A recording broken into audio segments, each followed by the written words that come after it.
हम बड़े ही अदब के साथ गुजारिश करना चाहेंगे आज के सम्मान्य मुख्य अतिथि महोदय जी से हम सबके मार्गदर्शन के लिए, संबोधन के लिए सम्मान्य मुख्य अतिथि महोदय जी।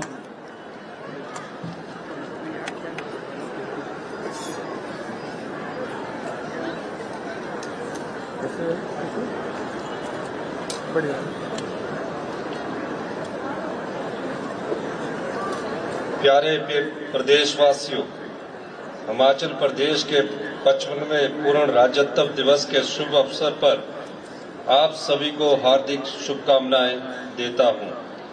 25 जनवरी 1971 को तत्कालीन प्रधानमंत्री श्रीमती इंदिरा गांधी जी ने शिमला के ऐतिहासिक रिज से हिमाचल को पूर्ण राज्य का दर्जा प्रदान किया, जिसके बाद यह भारत का 18वां राज्य बना। हिमाचल प्रदेश को पूर्ण राज्य का दर्जा दिलाने में सभी प्रदेशवासियों का भरपूर सहयोग और योगदान रहा। नाम मात्र संसाधनों के साथ अपनी विकास यात्रा को शुरू करने वाला यह पहाड़ी राज्य आज जिस मुकाम पर पहुंचा है, इसमें हिमाचल निर्माता और प्रथम मुख्यमंत्री डॉक्टर यशवंत सिंह परमार का योगदान हमेशा गौरव और सम्मान के साथ याद किया जाएगा। आज के इस शुभ अवसर पर मैं सभी के प्रयासों से प्रेरित होकर हिमाचल को नई ऊंचाइयों पर ले जाने का अपनी सरकार का संकल्प दोहराता हूं। मेरी सरकार के लिए सत्ता सुख का नहीं बल्कि सेवा का साधन है। पिछले 2 वर्षों में हमने एक ओर जहां हिमाचल को आत्मनिर्भर और सबसे समृद्धशाली राज्य बनाने की दिशा में समर्पित प्रयास किए हैं, वहीं राजनीतिक और आर्थिक चुनौतियों के साथ साथ इतिहास की सबसे बड़ी प्राकृतिक आपदा का भी मजबूती के साथ सामना किया। पिछली सरकार हिमाचल प्रदेश पर 75,000 करोड़ से अधिक का कर्ज तथा कर्मचारियों की देनदारियों के रूप में लगभग 10,000 करोड़ रुपए का आर्थिक बोझ विरासत में छोड़ गई है। भाजपा सरकार के खराब वित्तीय प्रबंधन के कारण आज हिमाचल को कर्ज का मूल और ब्याज चुकाने के लिए भी कर्ज लेना पड़ रहा है, लेकिन लोन को लेकर कोई भी राज्य अपना गुजारा नहीं कर सकता। इसलिए हम अपने संसाधन जुटाने पर ध्यान केंद्रित कर रहे हैं। अगला वित्तीय वर्ष प्रदेश की अर्थव्यवस्था के लिए चुनौतियों भरा है, लेकिन प्रदेश की जनता के सहयोग और देवी देवताओं के आशीर्वाद से हमारी सरकार पूर्व की तरह इस चुनौती का भी मजबूती के साथ सामना करेगी। वित्त वर्ष 2021-22 में जब भाजपा की सरकार थी, तब प्रदेश को 10,249 करोड़ रुपए की रेवेन्यू डेफिसिट ग्रांट केंद्र से मिलती थी। 2022-23 में यह ग्रांट 9,377 करोड़ रुपया रहेगी और इस साल इस ग्रांट में कटौती कर इसे 6,258 करोड़ रुपया कर दिया गया और अगले वित्तीय वर्ष में इसे 3,257 करोड़ रुपए तक सीमित कर दिया है। फिर भी हम सीमित संसाधनों के साथ हिमाचल प्रदेश को विकास के पथ पर आगे ले जाने के लिए वचनबद्ध है। आज से 4 साल पहले पिछली सरकार के समय जो 10,249 करोड़ रुपए की ग्रांट थी, उसे अगले साल के लिए 3,257 करोड़ रुपए करने का मतलब है कि विकास कार्यों के लिए 6,952 करोड़ रुपए कम कर दिए हैं। इतना ही नहीं, केंद्र सरकार ने पोस्ट डिजास्टर नीड असेसमेंट का 9,042 करोड़ रुपया भी अभी तक नहीं दिया है। यह पैसा प्रदेश को वर्ष 2023 में आई आपदा के कारण हुए नुकसान के लिए दिया जाना है। इसकी रिकमेंडेशन भारत सरकार की टीम ने ही की है, लेकिन अभी तक यह पैसा नहीं मिला है।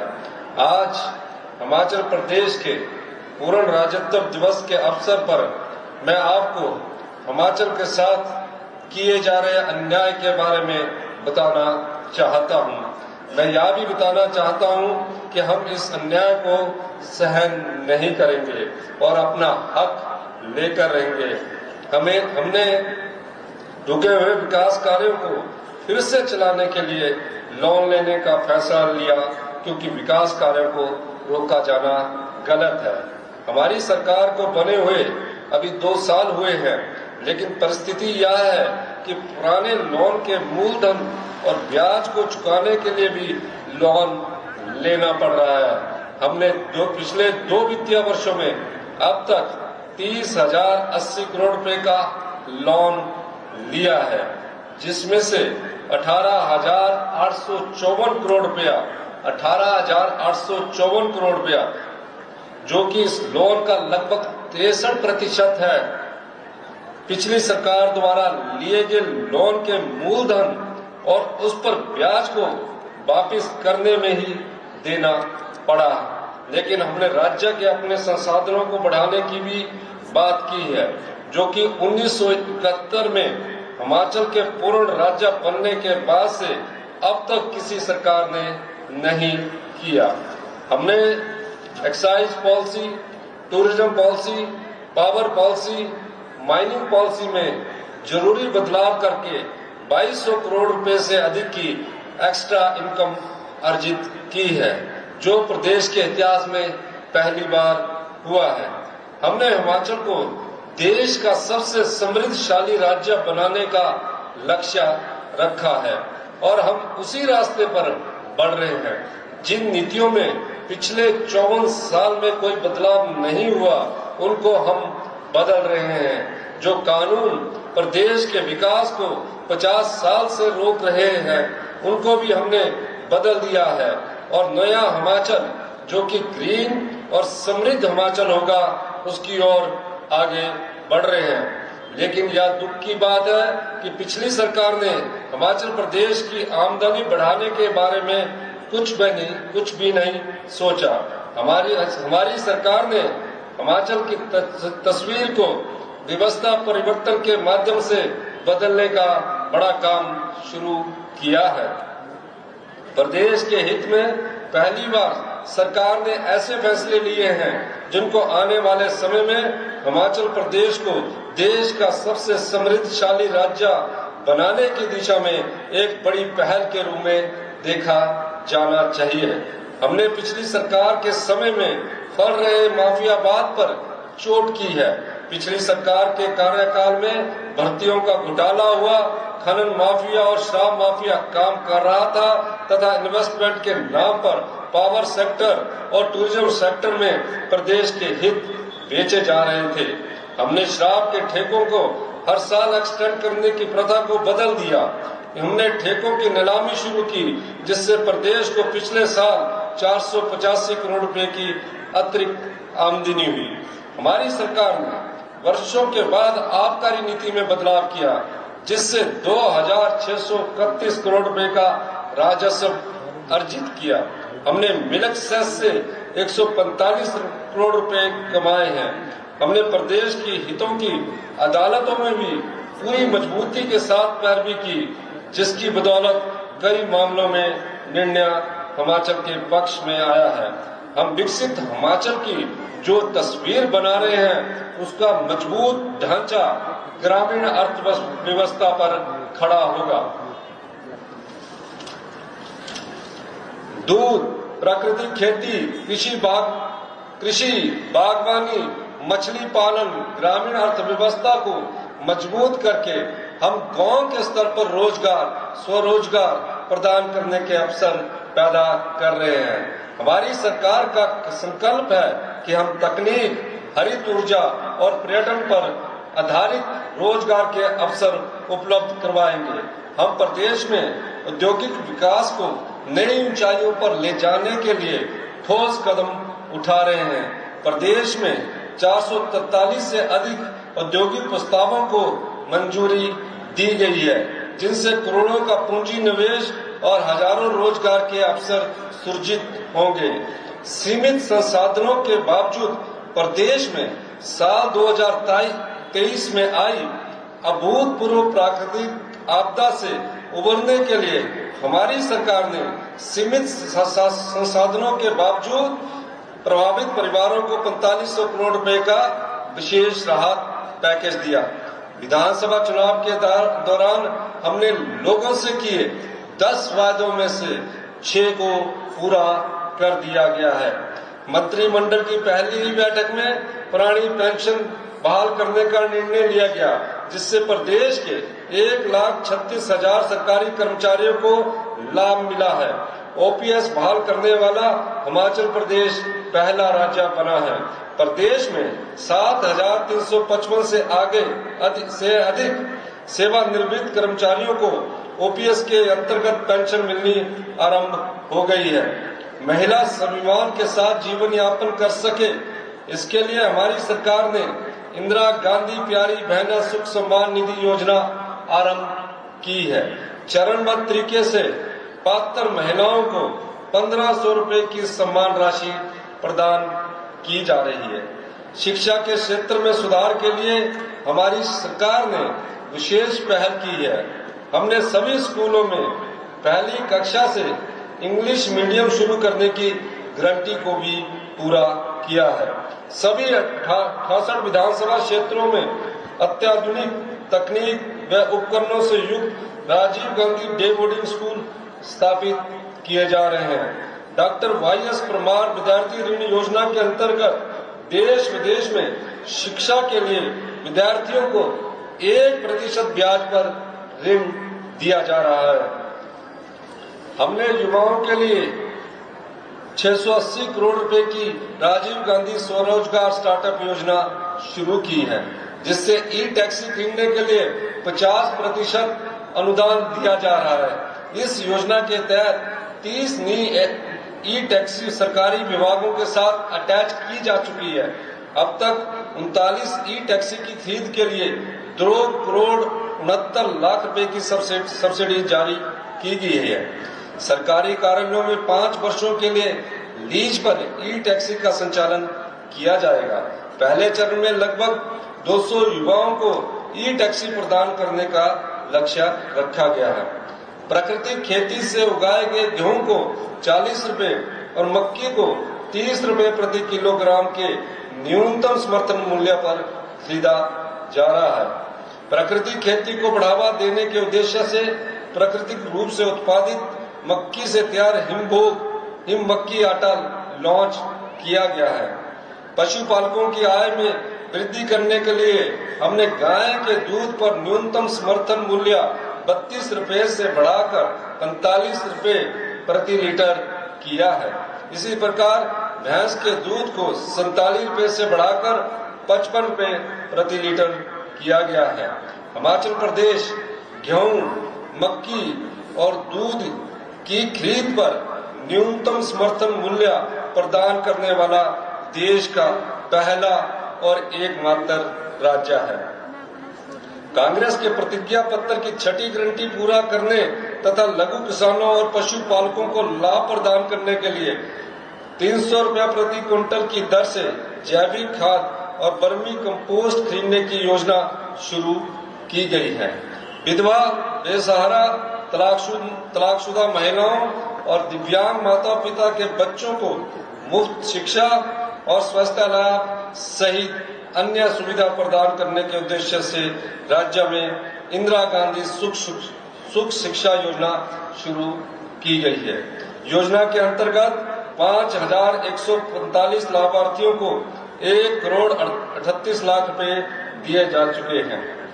राज्य सरकार ने बागवानी क्षेत्र को विस्तार करने के लिए 1,292 करोड़ रुपए की HP शिवा परियोजना शुरू की है, जिससे 6,000 हेक्टेयर क्षेत्र में अमरूद, संतरे, लीची और प्लम जैसे फलों की खेती को बढ़ावा प्रदान कर 15,000 किसान परिवारों को प्रत्यक्ष रूप से लाभान्वित किया जाएगा।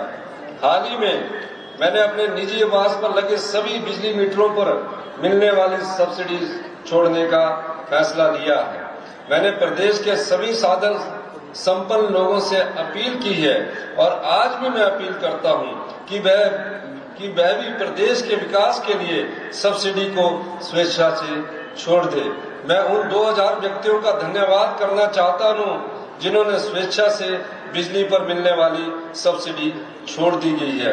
ग्रामीण आर्थिकी को मजबूत बनाने के लिए प्रदेश सरकार गंभीर प्रयास कर रही है।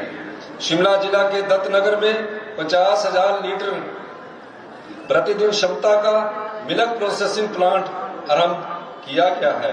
कांगड़ा जिले के ढकवार में 1.5 लाख से 3 लाख लीटर प्रतिदिन क्षमता का ऑटोमेटिक मिल्क प्रोसेसिंग प्लांट और मिल्क प्रोडक्ट प्रोसेसिंग प्लांट स्थापित किया जा रहा है।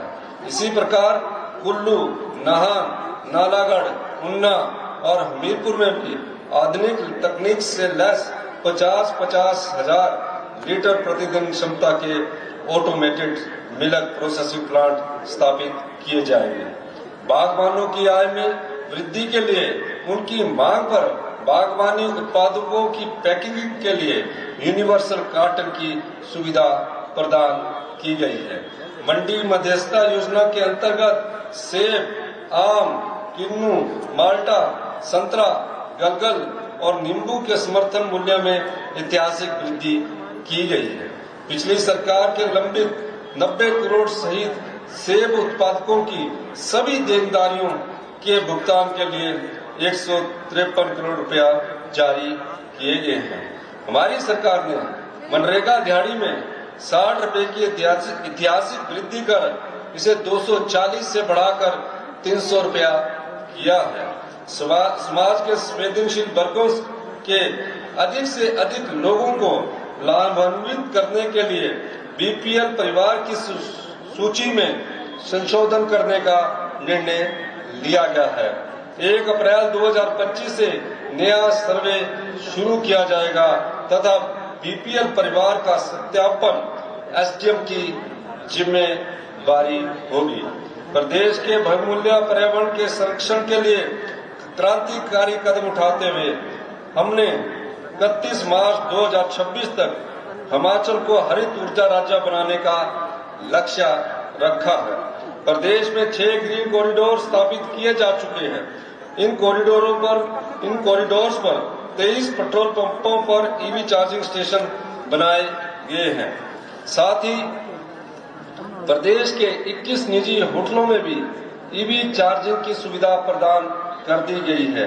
इसके अलावा 46 स्थानों पर ईवी चार्जिंग स्टेशन लगाने की प्रक्रिया जारी है। जिला चंबा में प्रदेश के पहले ग्रीन हाइड्रोजन मोबिलिटी स्टेशन का निर्माण किया जा रहा है। सोलन जिले के नालागढ़ में 1 मेगावाट की ग्रीन हाइड्रोजन परियोजना स्थापित की जा रही है। दिसंबर 2028 तक प्रदेश में 500 मेगावाट सौर ऊर्जा दोहन का लक्ष्य रखा गया है। ऊना जिले के पेखूवाला में 32 मेगावाट सौर ऊर्जा परियोजना रिकॉर्ड समय में तैयार कर जनता को समर्पित की गई है। इलेक्ट्रिकल बसें खरीदने के लिए 327 करोड़ रुपया जारी किए गए हैं। प्रदेश के सरकारी स्कूलों में गुणवत्ता लाने और विद्यार्थियों को बेहतर सुविधा प्रदान करने के उद्देश्य से हमारी सरकार ने स्कूलों के क्लस्टर बनाए हैं। 10वीं और 12वीं कक्षा के 10,552 मेधावी छात्रों को टैबलेट प्रदान किए गए हैं। शिक्षा के स्तर में सुधार लाने के लिए अध्यापकों को विदेश में एक्सपोजर विजिट पर भेजा गया है। आने वाले समय में हम गांव के पढ़ने वाले स्कूल के बच्चों को, मेधावी बच्चों को भी एक्सपोजर विजिट पर भेजेंगे। प्रदेश में 69 आदर्श स्वास्थ्य संस्थान बनाए जा रहे हैं। इनमें से 49 आदर्श स्वास्थ्य संस्थानों में 6 विशेषज्ञ चिकित्सक तैनात किए गए हैं। कैंसर मरीजों को इलाज के साथ साथ 42 प्रकार की दवाएं मुफ्त प्रदान की जा रही है। आईजीएमसी शिमला में नए कैंसर हॉस्पिटल भवन और ट्रॉमा सेंटर का लोकार्पण किया गया है। हमीरपुर में कैंसर का उत्कृष्टता केंद्र सेंटर ऑफ एक्सीलेंस स्थापित किया जा रहा है। चंबा और हमीरपुर मेडिकल कॉलेज के लिए 200 करोड़ रुपया जारी किए गए हैं। 2 महीने के भीतर आईजीएमसी शिमला में पेट स्कैन मशीन स्थापित की जाएगी। हमारी सरकार हिमाचल को जल पर्यटन के एक अग्रणी केंद्र के रूप में विकसित कर रही है। गोविंद सागर सहित अन्य जलाशयों में पहली बार cruise, shikara, house boat, jet ski, hi tech motor boat और वाटर स्कूटर सहित आधुनिक सुविधाएं विकसित की जा रही है। जब से हमारी सरकार ने कांगड़ा को टूरिज्म कैपिटल घोषित किया है, तभी से हम पूरी शिद्दत के साथ योजनाओं को धरातल पर उतारने में जुटे हैं। आर्थिक चुनौतियों के बावजूद हमारी सरकार कांगड़ा के विकास में कोई कमी नहीं छोड़ रही है। हम धर्मशाला के तपोवन में देश का सबसे बड़ा कन्वेंशन सेंटर 150 करोड़ रुपए की लागत से बनाने जा रहे हैं। हमारी सरकार नगरोटा बगवा में 150 करोड़ की लागत से वेलनेस सेंटर बनाएगी। धर्मशाला के स्कूल में 34 करोड़ की लागत से ऑल वेदर आइस और रोलर स्केटिंग रिंक बनाया जा रहा है। हमारी सरकार एडीबी के सहयोग से पालमपुर के सौंदर्यीकरण पर 78 करोड़ रुपया खर्च करने जा रही है। हमारी सरकार रक्कड़ में पालमपुर में हेलीपोर्ट बनाए जाएंगे। पर्यटन को बढ़ावा देने के लिए देरा के बनखंडी में 600 करोड़ रुपए की लागत से अंतर्राष्ट्रीय स्तर का जूलॉजिकल पार्क चरणबद्ध तरीके से बनाया जा रहा है। हमारी सरकार कांगड़ा एयरपोर्ट के एक्सपेंशन पर 3500 करोड़ रुपया खर्च करने जा रही है, जिसके लिए भूमि अधिग्रहण किया जा रहा है। अब तक भूमि मालिकों को 355 करोड़ रुपया वितरित किए जा चुके हैं। स्वदेश दर्शन योजना के तहत नगरोटा सूर्या में हेलीपोर्ट और टेंट सिटी प्रस्तावित है। देरा में वर्ल्ड क्लास वेलनेस सेंटर बनाने का प्रस्ताव विचाराधीन है।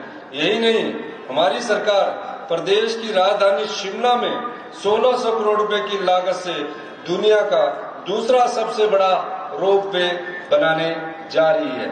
शिमला में world class ice and roller skating ring के साथ साथ वेलनेस सेंटर भी बनाए जाएंगे। पर्यटन से जुड़े सभी प्रोजेक्ट्स का निर्माण कार्य अगले 2 वर्ष में पूरा कर लिया जाएगा। प्रदेश में 16 हेलीपोर्ट का निर्माण कार्य प्रगति पर है। हम रोपवे के निर्माण से पर्यटन उद्योग को बढ़ावा दे रहे हैं।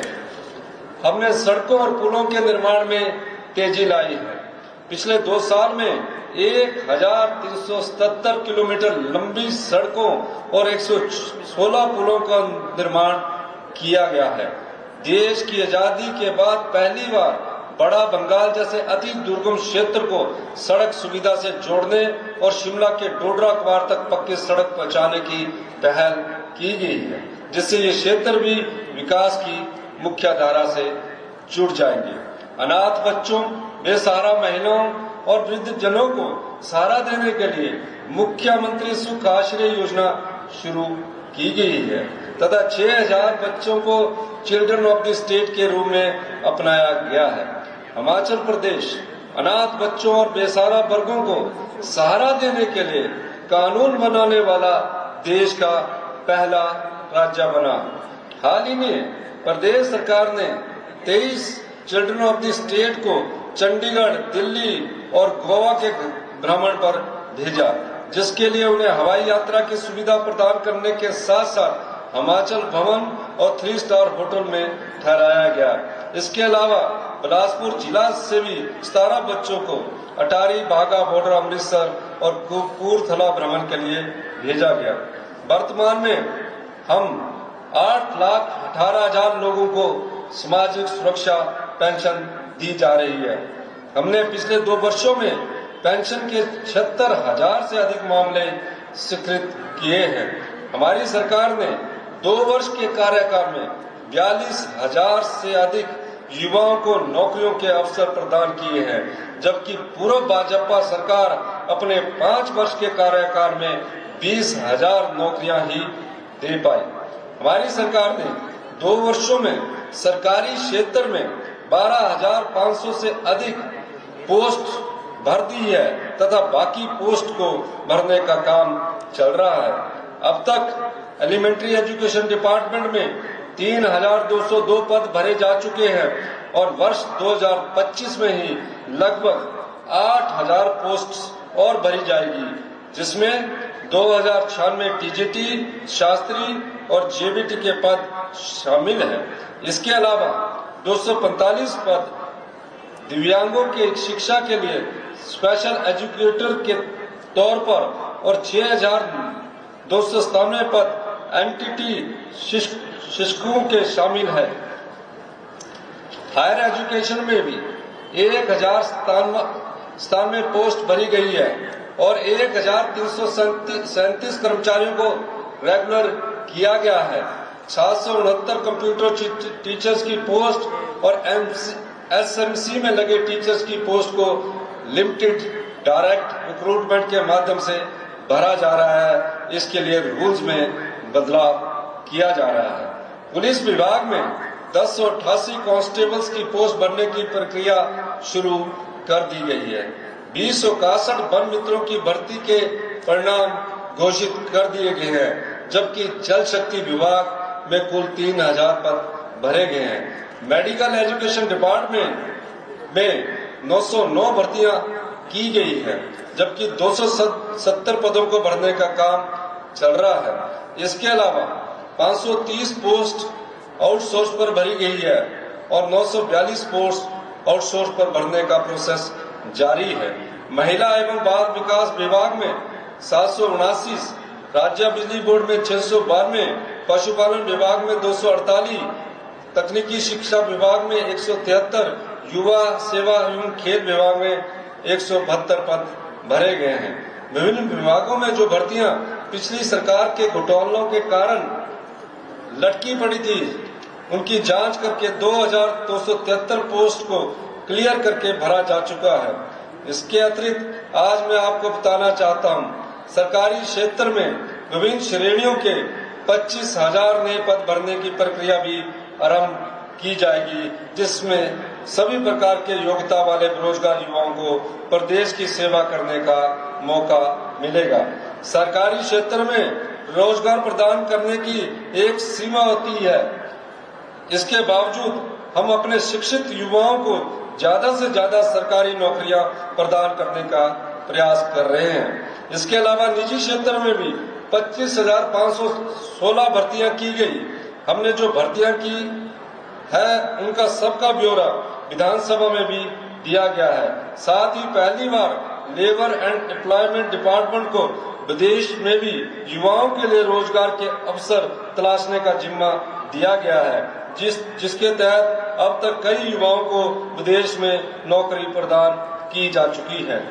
कर्मचारियों और पेंशनरों को महंगाई भत्ते की 3 किश्तों में 11% का डीए का भुगतान किया गया है। प्रदेश के पुलिस कर्मचारियों की डाइट मनी को भी 210 से बढ़ाकर 1,000 रुपया किया गया है। आम आदमी को भूमि से जुड़े अपने लंबित मामलों की सुनवाई के लिए वर्षों तक सरकारी कार्यालयों के चक्कर काटने पड़ते थे। इससे उनके धन और समय दोनों की ही बर्बादी हो रही थी। ऐसे लाखों लोगों को राहत प्रदान करने के लिए हमने प्रदेश के इतिहास में पहली बार तहसील और उप तहसील स्तर पर विशेष राजस्व अदालतों का आयोजन किया है। अक्टूबर 2023 से अब तक 2,09,334 इंतकाल, 11,416 तकसीम, 17,548 निशानदेही और 4504 दुरुस्ती के मामलों का निपटारा किया गया है। हमारी सरकार ने खेल प्रतिभाओं को प्रोत्साहित करने के लिए राष्ट्रीय और अंतर्राष्ट्रीय खेल प्रतियोगिताओं के विजेता खिलाड़ियों की पुरस्कार राशि में उल्लेखनीय वृद्धि की है। जिसके तहत ओलंपिक्स, शीतकालीन ओलंपिक्स और पैरा ओलंपिक्स में स्वर्ण पदक जीतने वाले खिलाड़ियों की पुरस्कार राशि 3 करोड़ से बढ़ाकर 5 करोड़ रुपया, रजत पदक विजेताओं की इनामी राशि 2 करोड़ से बढ़ाकर 3 करोड़ रुपया तथा कांस्य पदक विजेताओं को मिलने वाली राशि 1 करोड़ रुपए से बढ़ाकर 2 करोड़ रुपया किया गया है। इसी प्रकार एशियाई खेलों और राष्ट्रमंडल खेलों में मिलने वाली प्रोत्साहन राशि में भी ऐतिहासिक बढ़ोतरी की गई है। हाल ही में प्रदेश के 21 अंतर्राष्ट्रीय पदक विजेताओं को 14 करोड़ 77 लाख रुपए की इनाम राशि प्रदान की गई है। उन्ना के निशाद कुमार को पेरिस और टोक्यो पैरा ओलंपिक्स में सिल्वर मेडल जीतने के लिए 7 करोड़ 80 लाख रुपए प्रदान किए गए हैं। प्रदेश के युवाओं को नशे से दूर रखने और उन्हें खेलों के लिए प्रोत्साहित करने के लिए राज्य सरकार विशेष प्रयास कर रही है। हमारी सरकार ने अंडर 17 और अंडर 19 की राज्य स्तरीय प्रतियोगिताओं के लिए मिलने वाली 150 रुपए की डाइट मनी को बढ़ाकर 400 रुपया तथा राष्ट्रीय प्रतियोगिताओं के लिए मिलने वाली 250 रुपए डाइट मनी को बढ़ाकर 400 किया गया है। वहीं खेल छात्रावास में रहने वाले खिलाड़ियों को पहले 150 रुपए डाइट मनी मिलती थी, जिसे बढ़ाकर अब पुनः 400 बढ़ा दिया गया है। इसके अलावा राज्य से बाहर खेल प्रतियोगिताओं में भाग लेने वाले खिलाड़ियों को 200 किलोमीटर की दूरी तक AC 3 टायर किराया और 200 किलोमीटर से अधिक दूरी पर जाने वाले खिलाड़ियों को इकोनॉमी क्लास का हवाई किराया दिया जा रहा है। प्रदेश के दूर दराज इलाकों में रहने वाले लोगों को अपने छोटे छोटे काम करवाने के लिए जिला मुख्यालय या राज्य सचिवालय आने की जरूरत ना पड़े और उनके धन व समय की बचत हो। इस सोच के साथ हमने सरकार गांव के द्वार कार्यक्रम की शुरुआत की है। मैं खुद दुर्गम क्षेत्र डोडरा क्वार और कुपवी के गांव में गया और लोगों की समस्याओं का समाधान करने के लिए वहां रात्रि ठहराव किया। डोडरा क्वार क्षेत्र में सड़कों के नेटवर्क को बेहतर बनाने और सभी कच्ची सड़कों को पक्का करने के प्रयास जारी है। क्षेत्र की 12 किलोमीटर लंबी पडार सड़क का निर्माण प्राथमिकता पर किया जाएगा। क्वार में SDM कार्यालय से सिविल हॉस्पिटल तक सड़क पक्का करने का काम भी शुरू किया गया है। लोगों की सुविधा के लिए क्वार में SDM, तहसीलदार और सिविल हॉस्पिटल भवन का नया भवन भी तैयार किया जाएगा। शिमला जिला के क्षेत्र कुपवी का भी मैंने दौरा किया और इंदिरा गांधी प्यारी बहना सुख सम्मान निधि योजना के अंतर्गत क्षेत्र की 2171 महिलाओं को सम्मान राशि वितरित की गई। मेरे मंत्रिमंडल के सहयोगी 20 कार्यक्रम का हिस्सा बन रहे हैं ताकि अधिकारियों की मौजूदगी में लोगों की समस्याओं का तेजी से समाधान हो और दुर्गम क्षेत्रों के विकास को नए आयाम दिए जा सके। मैं आपको विश्वास दिलाता हूं कि प्रदेश के विकास और जन कल्याण के हमारे संकल्प में हर बाधा को पार किया जाएगा।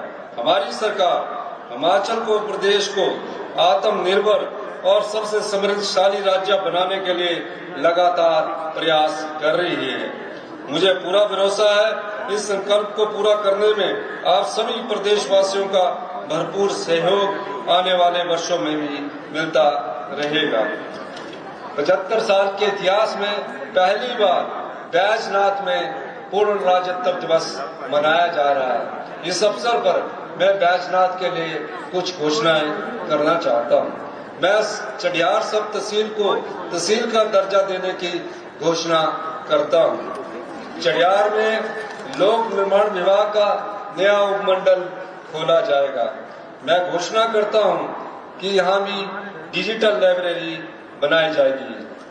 ततवानी में गर्म पानी के स्रोत को पर्यटन की दृष्टि से विकसित करने के लिए एक विस्तृत योजना तैयार की जाएगी। पपरोला बैजनाथ के लिए बाईपास रोड टाशी चौक से अवाई नाग मोड़ तक बिनवा नदी पर संसाली बटवाली पर पुल का निर्माण किया जाएगा।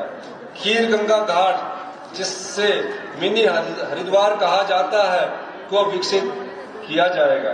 मैं घोषणा करता हूं कि इंदिरा गांधी स्टेडियम बैजनाथ के सौंदर्यीकरण के लिए पर्याप्त धन उपलब्ध करवाया जाएगा। मैं संसार में प्राइमरी हेल्थ सेंटर खोलने की घोषणा करता हूं।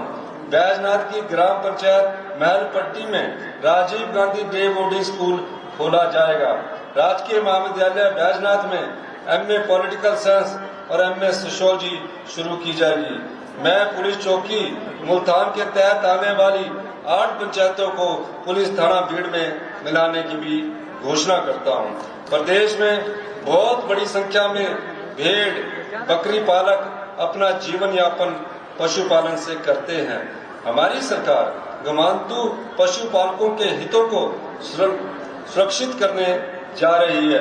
मैं उनके चारा गांवों को विकसित करने की घोषणा करता हूं।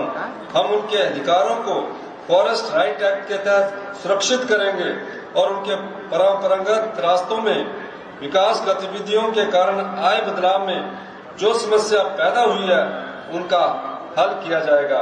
भेड़ बकरी पालन को इको फ्रेंडली तरीके से विकसित किया जाएगा। साथ ही बुल फेडरेशन और बुल बोर्ड को मजबूत किया जाएगा। मैं एक बार फिर आप सभी का हमारी सरकार को अपार समर्थन, सहयोग और स्नेह देने के लिए आभार व्यक्त करता हूं। मैं आप सभी को विश्वास दिलाता हूं कि हिमाचल प्रदेश तथा हिमाचल के प्रत्येक नागरिक की उन्नति, विकास और कल्याण के लिए हम संपूर्ण निष्ठा से काम करते रहेंगे। एक बार पुनः आप सभी को पूर्ण राज्योत्सव दिवस की हार्दिक बधाई। जय हिंद, जय हिमाचल।